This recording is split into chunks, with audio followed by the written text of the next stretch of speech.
Tired of your green screen edits looking like they were made in a potato? Well, let's ditch the amateur hour and I'll show you how to flawlessly remove green screens in CapCut, making your videos look professional right from your phone. First, open CapCut and start a new project. Next, import the video clip that contains the green screen you want to remove. This will be your main footage.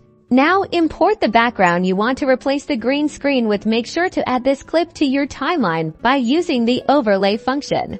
Ensure the background layer is positioned correctly on the timeline, usually beneath the green screen footage, and drag it to the beginning so it matches your main footage. Now tap on your main green screen clip to select it.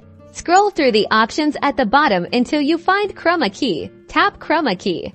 Use the color picker tool, the little circle with the plus sign, and drag it over the green color on your video. This tells CapCut what color to remove. Now adjust the intensity slider, increase it until the green screen completely disappears. But be careful not to remove parts of your subject. Fine-tune the shadow slider for a more realistic blend. This helps to soften the edges and make your subject look more natural in the new background.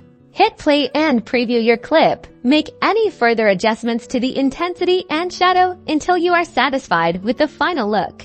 Once you're happy, tap the export button to save your awesome green screen free video. And that's it. You've officially leveled up your green screen game. Now go create some amazing videos.